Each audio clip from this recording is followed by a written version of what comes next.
దేశంలో ఇప్పుడు అయోధ్య రామాలయం మాటే ఎక్కువగా వినిపిస్తుంది. మీడియాలోనూ రామమందిరం ప్రారంభోత్సవం, ప్రత్యేకతలు వంటి ప్రసారాలు ఎక్కువగా కనిపిస్తున్నాయి. అదే సమయంలో రామ్ లల్లా అనే పదం తెలుగు ప్రజల్ని అయోమయానికి గురిచేస్తుంది. రాముడు అనకుండా రామ్ లల్లా అని ఎందుకంటున్నారు? ఈ రెండు ఒకటి కాదా అనే డౌట్ ఇప్పుడు చాలా మందిలో ఉంది. అయోధ్యలో రామ మందిరం అత్యంత వైభవంగా ప్రారంభమైంది. దేశ ప్రధాని నరేంద్ర మోదీ సహా దేశ విదేశాల నుంచి వీవీఐపీలు తరలివచ్చారు. భారీగా భక్తజనం అయోధ్యకు చేరుకున్నారు. జనవరి 22వ తేదీ మధ్యాహ్నం 12:30 రామ్లల్లా విగ్రహ ప్రాణ ప్రతిష్ఠ కార్యక్రమం అంగరంగ వైభవంగా జరిగింది.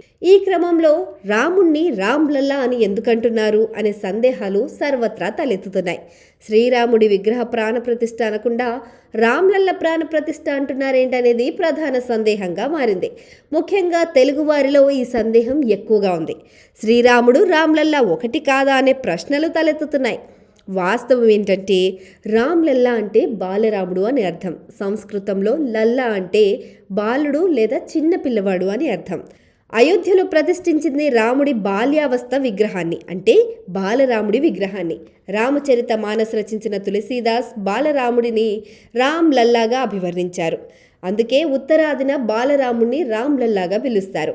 శ్రీరాముడిని 5-6 ఏళ్ల వయసు ఉన్నంత వరకు కూడా అయోధ్యలో అందరూ ఆయనని రామ్ లల్లా అని ముద్దుగా పిలిచేవారట. ఈ మాట తులసీదాస్ తను రచించిన రామచరిత్ మానస్లో ప్రస్తావించాడు. అయోధ్యలో కొలువుదీరింది బాలరాముడు కాబట్టి ఆయన్నంతా రామ్ లల్లా అని పిలుస్తున్నారంతే.